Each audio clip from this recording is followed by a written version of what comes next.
اعوذ باللہ من الشیطان الرجیم، بسم اللہ الرحمن الرحیم۔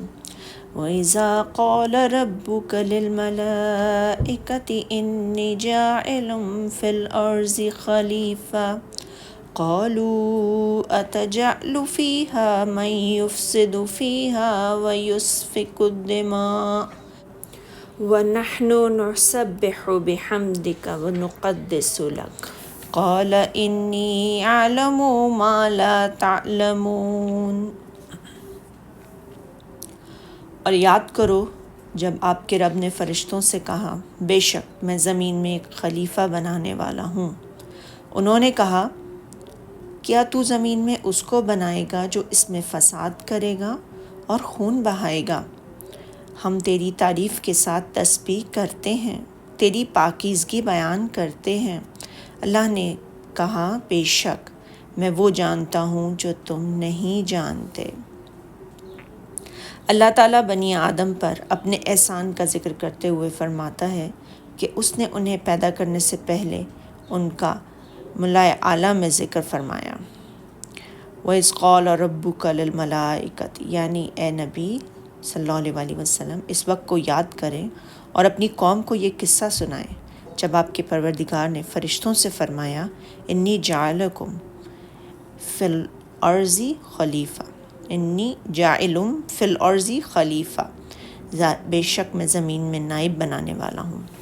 یعنی ایک ایسی قوم جو قرآناً یعنی کرنن اور نسلاً یعنی نسلاً ایک دوسرے کے بعد آئے گی، جیسا کہ اللہ تعالیٰ نے فرمایا سورہ نام میں، اور وہی تو ہے جس نے تمہیں زمین میں ایک دوسرے کا جانشین بنایا سورہ نمل میں، اور کون تم کو زمین میں اگلوں کا جانشین بناتا ہے سورہ خرف میں، اور اگر ہم چاہتے تو تمہارے عوض فرشتے بنا دیتے ہیں جو تمہاری جگہ زمین میں رہتے۔ سورہ مریم میں بھی ان کے بعد چند ناخلف ان کے جانشین ہوئے۔ بظاہر یوں معلوم ہوتا ہے کہ اس نائب بنانے سے متعین طور پر حضرت آدم علیہ السلام مراد نہ تھے۔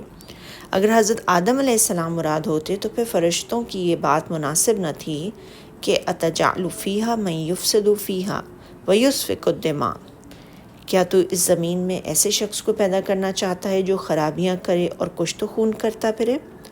فرشتوں کا خیال تھا کہ جنس انسانی میں بعض افراد ایسے ہوں گے جو کشت و خون کریں گے، اور ان کو یہ بات کسی خاص ذریعے سے معلوم ہوئی یا انسانی طبیعت کے پیش نظر معلوم ہوا، کیونکہ انہوں نے بتایا گیا تھا کہ یہ گوندی ہوئی سڑی ہوئی بدبودار مٹی سے پیدا کیا جائے گا۔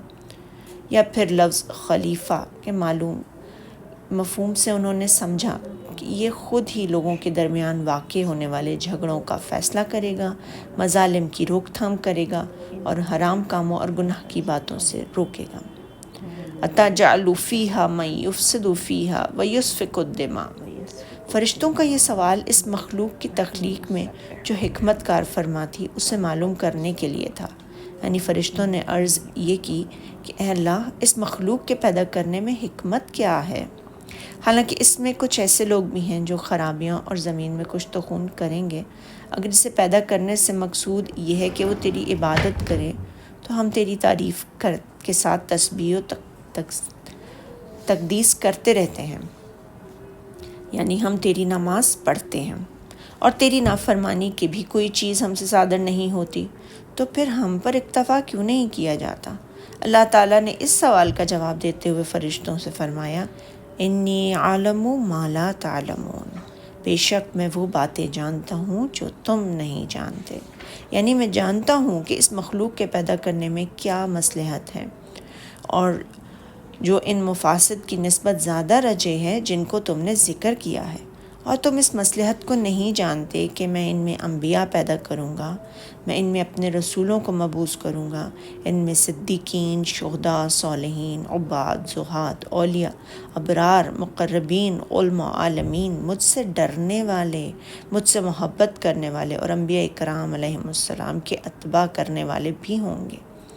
صحیح بخاری اور مسلم میں حدیث ہے کہ فرشتے جب اللہ تعالیٰ کے پاس اس کے بندوں کے اعمال لے کے جاتے ہیں تو اللہ تعالیٰ ان سے پوچھتا ہے، حالانکہ وہ خوب جانتا ہے کہ تم نے میرے بندوں کو کس حال میں چھوڑا؟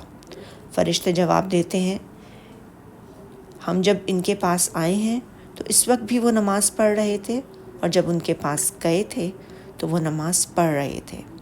یہ اس لیے کہ فرشتے ہمارے پاس نماز فجر اور عصر میں آتے اور جاتے ہیں۔ کچھ فرشتے آتے ہیں اور دوسرے اعمال لے کر چلے جاتے ہیں، جیسے کہ نبی صلی اللہ علیہ وسلم نے فرمایا رات کا عمل دن کے عمل سے پہلے اور دن کا عمل رات کے عمل سے پہلے اللہ تعالیٰ کے پاس پہنچ جاتا ہے۔ فرشتوں کا یہ کہنا ہم جب ان کے پاس آئے ہیں تو اس وقت بھی وہ نماز پڑھ رہے تھے، اور جب ان کے پاس گئے تھے تو وہ نماز پڑھ رہے تھے، یہ انی عالم ما لا تعلمون کی تفسیر ہے۔ وَنَحْنُ نُسَبِّحُ بِحَمْدِكَ وَنُقَدِّسُ لَكَ، فرشتوں نے جب یہ کہا تو اس کے جواب میں اللہ تعالیٰ نے فرمایا انی عالم ما لا تعلمون، یعنی یہ کہ تم میں ابلیس بھی موجود ہے اور وہ ایسا نہیں ہے جیسا کہ تم نے اپنے بارے میں بیان فرمایا۔ اس سلسلے میں بھی کہا فرشتوں نے جو تاجلوا فیہا ما یفسد فیہا ویسفک الدماء نحن نسبح بحمدک ونقدس لک، تو اس زمن میں اللہ تعالیٰ نے مطالبہ کیا کہ وہ انسانوں کے بجائے انہیں زمین میں بسا دے۔ اللہ تعالیٰ نے جواب دیتے ہوئے فرمایا انی عالم ما لا تعلمون، کہ تمہارا آسمان میں موجود رہنا ہی تمہارے لیے زیادہ موزوں اور مناسب ہے۔ یہ اور اس طرح کے دیگر کئی جوابات امام رازی نے اپنی تفسیر میں بیان کیے ہیں۔ واللہ عالم۔ صدق اللہ العظیم۔